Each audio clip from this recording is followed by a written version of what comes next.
I never imagined waking up to find my stepson in my wife's place, only then realizing what had transpired the previous night. Every touch, every gesture had felt like her, but it wasn't. The shock of that realization left me questioning everything, dreading what might follow. My name is David, and I'd been married to Julia for the past 5 years. She was everything I'd ever desired in a partner. Caring, funny, intelligent, and effortlessly beautiful. Her presence made me feel fortunate every single day. Julia had a son, Dylan, who was 22 when we met. He was quiet and reserved, a typical young man who often kept to himself. I didn't mind his introversion. In fact, I respected his space, understanding that blended families weren't always seamless. Initially, Dylan and I didn't have much of a relationship. I was simply the guy Mom married, and I accepted that. Julia and I had our own dynamic, and Dylan seemed content in his own world. We lived in a comfortable house on the edge of town, with a vast expanse of woods stretching endlessly behind our backyard. Julia and Dylan were my family now, and I strived to be a good husband, a good stepfather. However, Dylan always seemed to be observing me. There was a quiet intensity about him that sometimes unsettled me. Not in a threatening way, but in a way that made me wonder what thoughts lay behind his gaze. Whenever I caught him looking, he would quickly avert his eyes, as if caught doing something he shouldn't have been. I never dwelled on it. After all, he was a young man, likely just navigating his own identity. Then, things started to change. One night, Julia left for a business trip, something that had been planned for weeks. I hadn't been entirely sure why she was going, but I had been looking forward to a peaceful weekend at home. I assumed it would be just Dylan and me. A quiet couple of days filled with video games, movies, and takeout dinners. But the night she departed, the atmosphere felt different. Thicker. As though an unspoken tension hung between Dylan and me. I dismissed it at the time. After all, it was just Dylan and me. What could possibly go wrong? The night began innocently enough. We ate dinner, discussed school, and watched a movie. Dylan was his usual polite but distant self.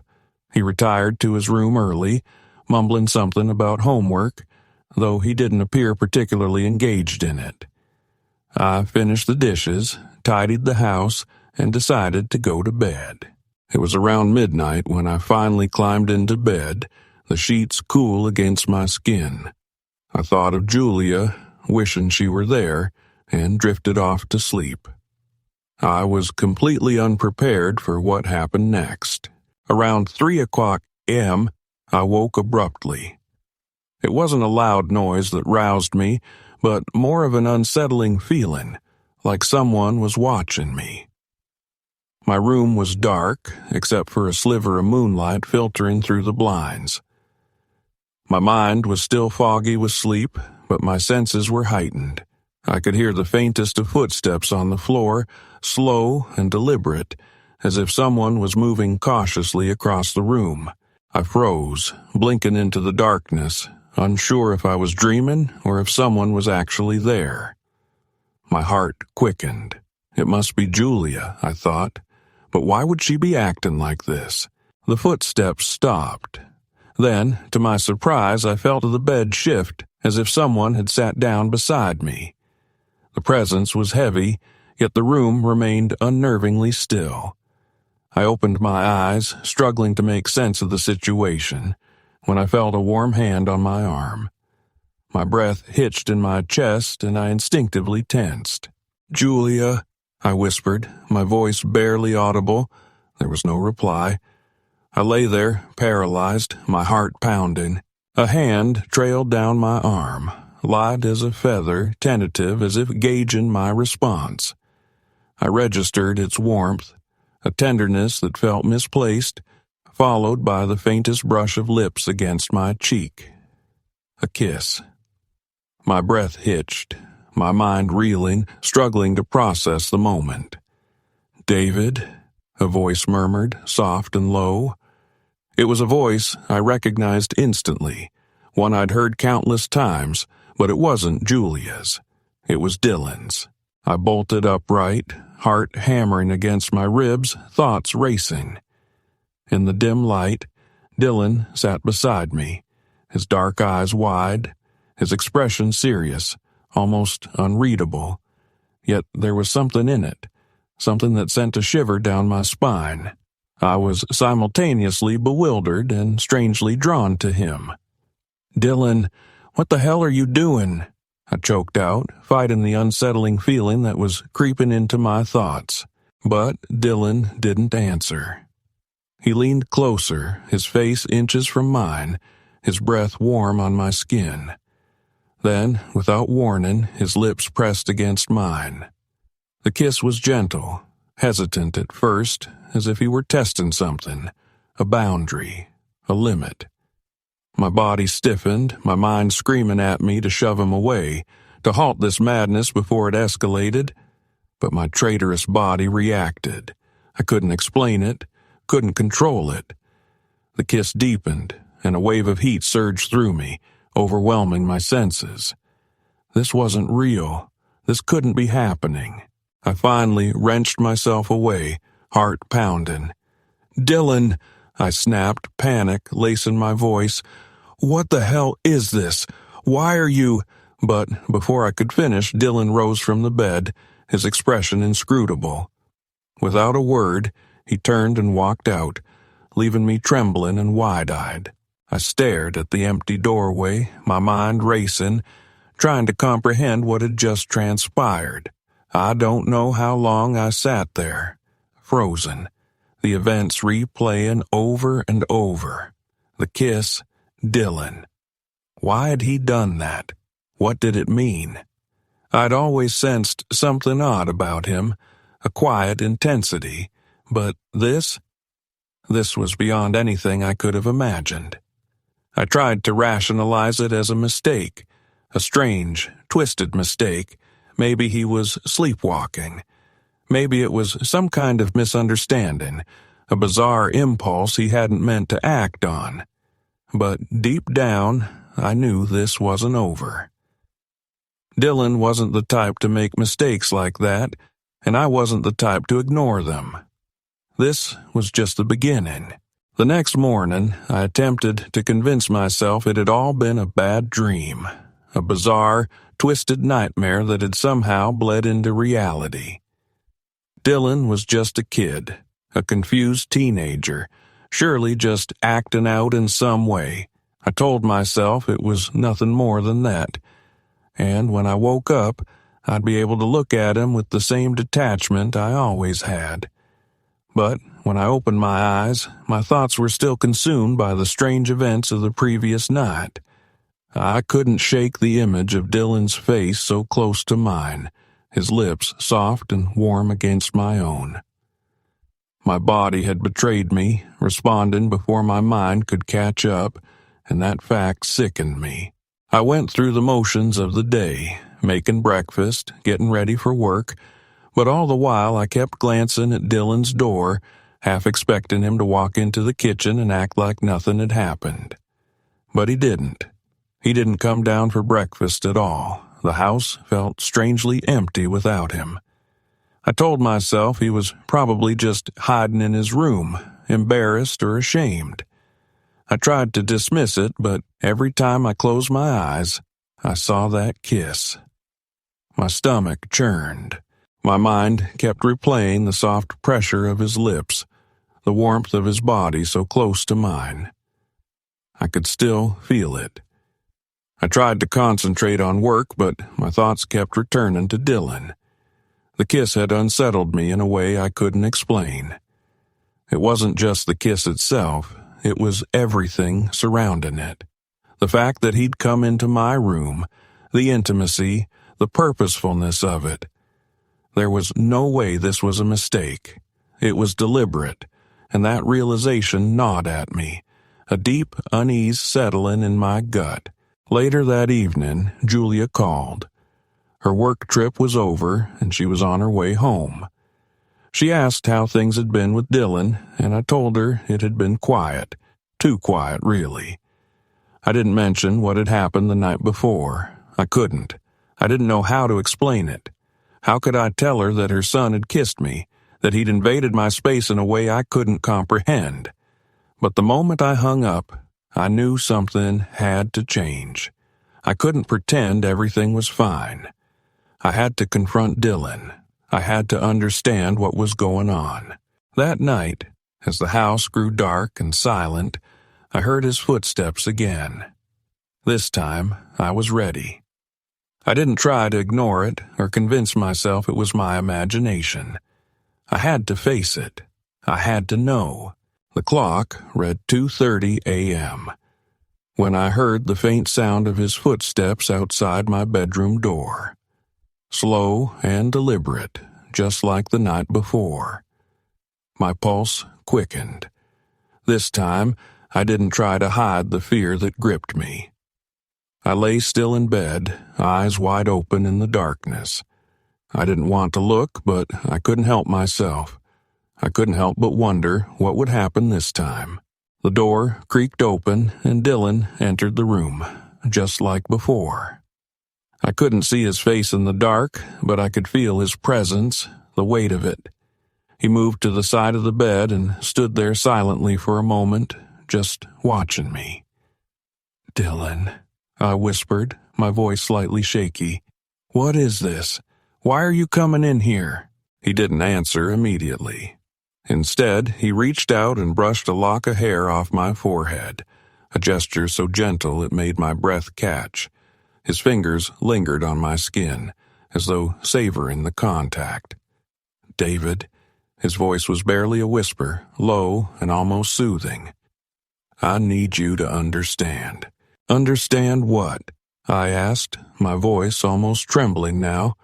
"What is it you want from me?" He didn't speak for a moment. Instead, he climbed onto the bed, sitting beside me, his body so close I could feel the heat radiating off of him. I wanted to pull away, to shove him off, but something in me, some strange primal part, kept me frozen. "Dylan, this isn't you," I said, my voice trembling. This isn't right." His lips quirked into a faint smile, and he finally spoke. "It's not about right or wrong. It's about what I want." I swallowed hard, my pulse pounding in my ears. "What do you want?" Dylan didn't respond immediately. He leaned in closer, his breath warm against my ear. "I want to show you, David. I want to show you how it feels." The words made my skin crawl, and yet I couldn't stop myself from reacting. The heat of his body was intoxicating, and his closeness made my heart race, even though every fiber of my being screamed at me to push him away. But I couldn't. I just couldn't. And then, without any warning, he kissed me again. This time it wasn't tentative or soft. It was urgent, demanding. His lips pressed firmly against mine, his body moving closer until I felt his chest against mine. For a moment, I was paralyzed, my mind overwhelmed with confusion, desire, and fear. I didn't know what to do. I didn't know how to stop it. I froze, my body tense and rigid, as though caught in a spider web. The kiss, urgent and desperate, left no room for resistance. Dylan's lips were insistent, pulling me deeper into something I'd never imagined, something I couldn't control. His chest pressed against mine, and I felt the heat of his body through the thin fabric of my t-shirt. For a brief moment, I lost myself in it, my mind spinning in a confused, raw motion, battling against the reality of what was happening. Then, just as quickly, Dylan pulled away. He sat back on the edge of the bed, breathing heavily, his face inches from mine, eyes locked on mine with a strange intensity I'd never seen before. The room was thick with tension, so thick it felt suffocating. I swallowed hard, trying to make sense of it. I couldn't. I wanted to yell at him, to demand he leave, to tell him how wrong this all was. But my body wouldn't cooperate. It felt like a part of me, some darker, buried part, wanted him there, wanted this closeness, and that scared me more than anything. I opened my mouth, but the words wouldn't come. How could I explain it?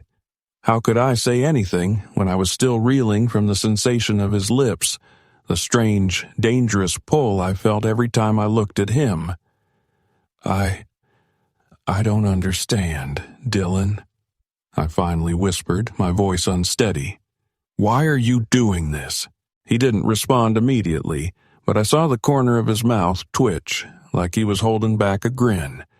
It was almost like he was enjoying the discomfort he'd created, watching me struggle with the complexity of it all.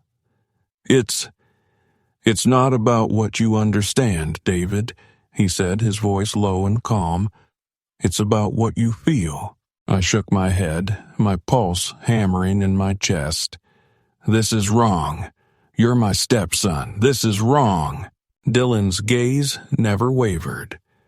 He leaned in closer again, his breath warm on my skin as he placed a hand on my arm. The touch was light, almost gentle, but it carried an unsettling weight, as though he was testing the waters, waiting for my reaction. I know what you're feeling, he said softly, as though speaking to me like I was the confused one. It's not wrong. It's just different. My heart raced as he spoke, and for a moment I wondered if I'd lost my mind. My body ached with conflicting emotions, fear, desire, confusion, guilt. My mind screamed at me to push him away, to do whatever it took to make him leave, to remind him that he was still just a kid, my stepson. But another part of me, some buried part I couldn't control, was drawn to him, captivated by the way he moved, the way he spoke, the way he seemed to know exactly what buttons to push to unsettle me. No, I said, my voice firming up. This is wrong, Dylan. You need to leave, right now. But Dylan didn't move. Instead, he leaned in again, this time brushing his lips against my ear. His voice was low, almost a whisper, sending a shiver down my spine. I don't think you really want me to leave, he said, his breath hot against my skin.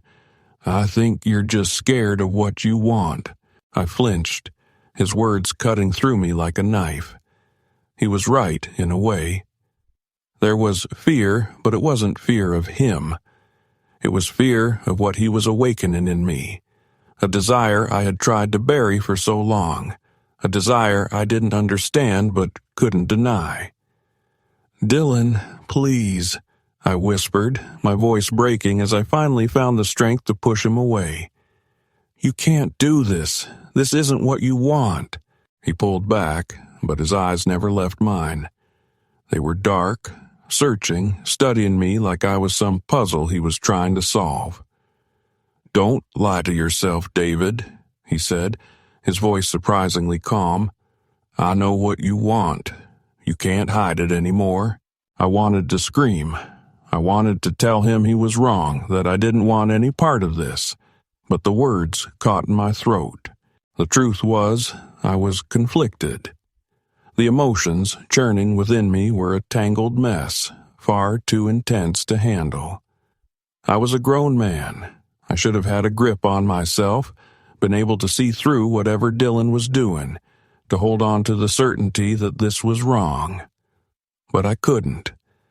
Dylan rose from the bed and stepped back, his gaze fixed on me, his face now an unreadable mask, as if he'd been anticipating my surrender. You can't stop it, David, he murmured, stating it as a simple truth. You can't stop me. Not now.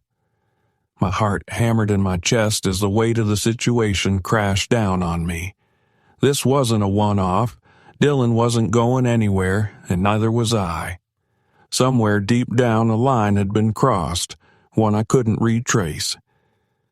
He turned and left the room without another word, leaving me sitting in the darkness, my thoughts a whirlwind of bewilderment, apprehension, and yearning. The following days were a slow burn. Dylan was everywhere, his presence a constant pressure in my chest.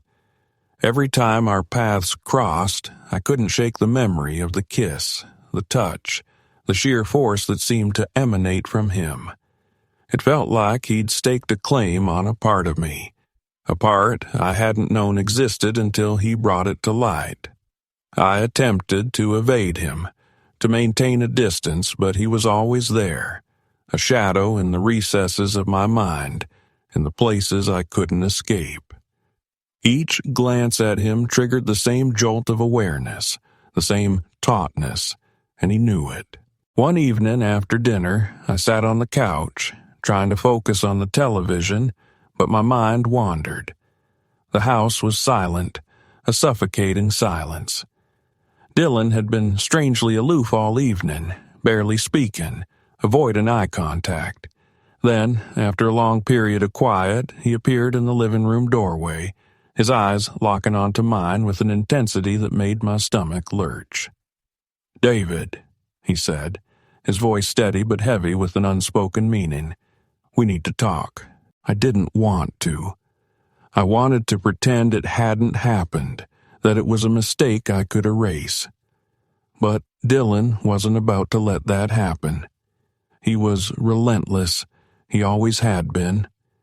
I tried to speak, but my throat was parched, constricted by fear, anticipation, and something else I couldn't define. "Come to my room," he said, his voice low and inviting. And just like that, I found myself rising, my body acting before my mind could catch up, my heart pounding a frantic rhythm. I didn't know what he intended, but I knew one thing. I couldn't stop this any longer. I'd made my choice.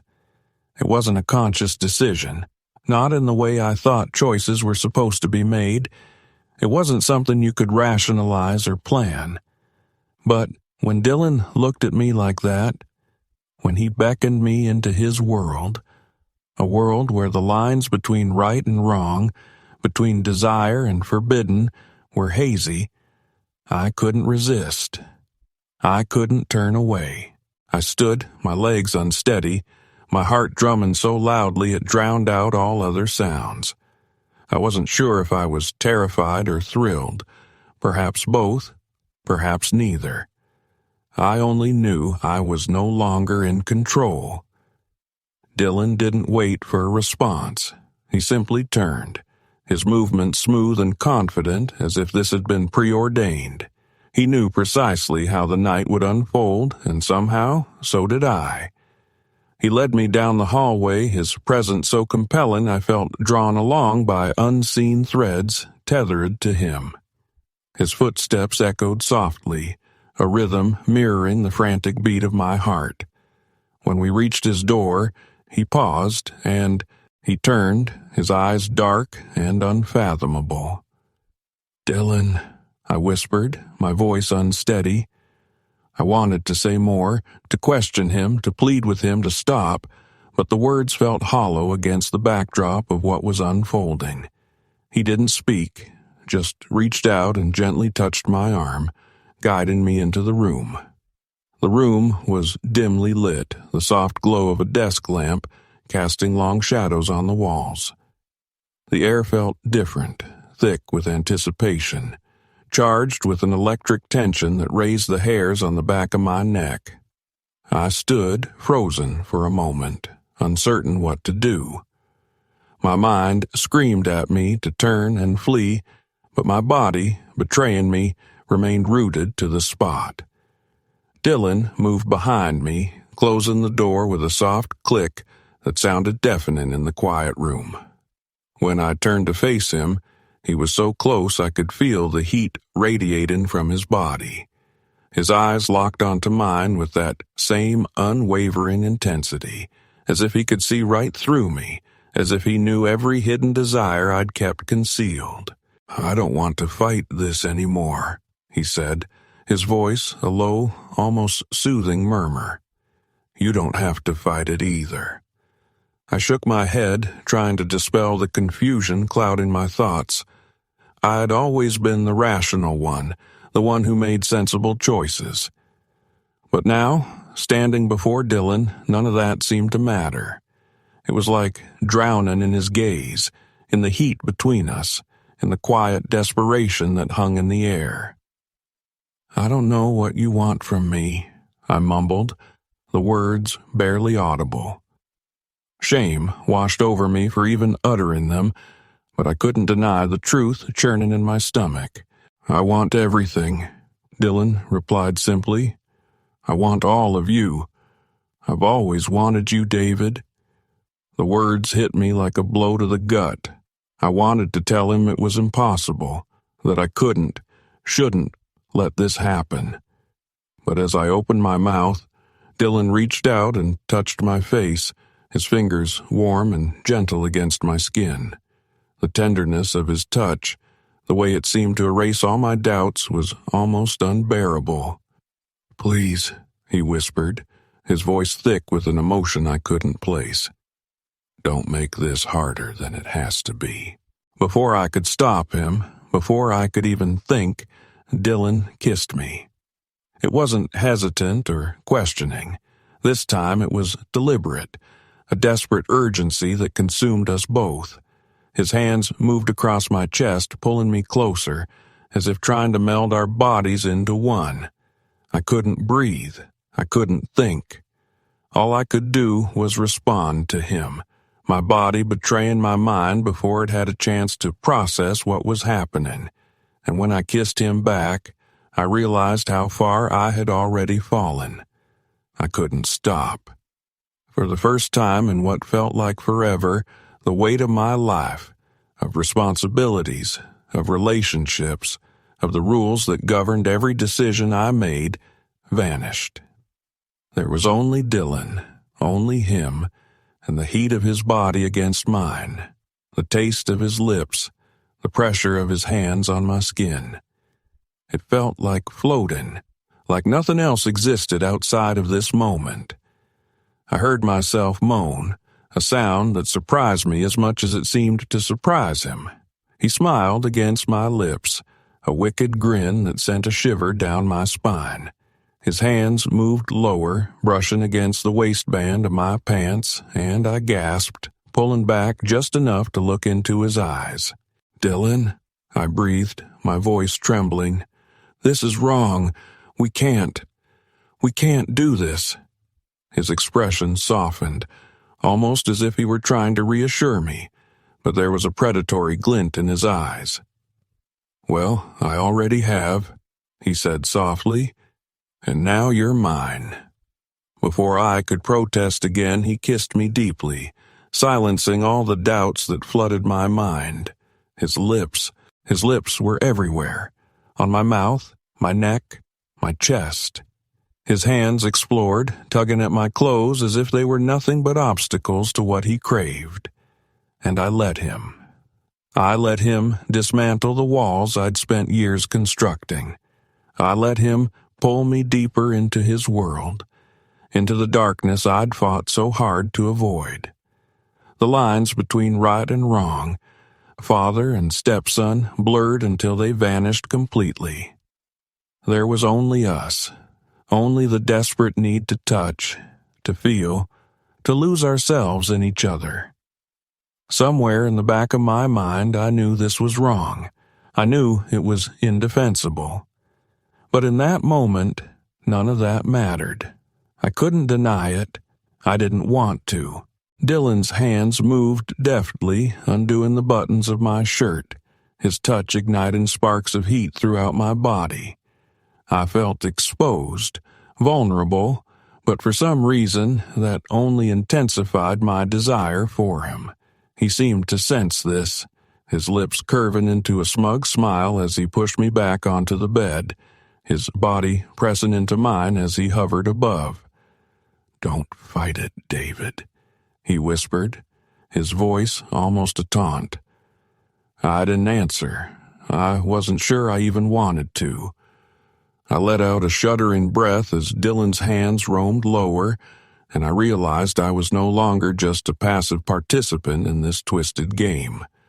I was complicit. I was just as much a part of it as he was. And in that moment, I knew there was no turning back. The next morning, I woke alone in Dylan's bed. The room was quiet and still. The events of the previous night felt like a dream, a feverish hallucination. I could scarcely believe it had happened. Shame and guilt consumed me. Every fiber of my being screamed that this was wrong, that I should leave, that I should return to my old life. But something else lingered, something darker, deeper, a hunger that hadn't been sated, that wouldn't be satisfied with just one night. I knew it now. Dylan had claimed me, and somehow I had allowed it. I stood up slowly, my body aching from the night before. I avoided looking at the bed, at the empty space beside me. I didn't want to see the aftermath of what I'd done. But as I walked toward the door, something caught my eye. Dylan stood watching me from the doorway. "You won't leave?" he said softly, as if reading my thoughts. I stopped, my breath catching in my throat. "You'll come back," Dylan interrupted, his voice confident, unwavering. "We both know you will." And with those words, I realized he was right. I couldn't leave. Because no matter how wrong it was, no matter how much it terrified me, I was already in too deep. There was no escaping what we had started. And the game was far from over.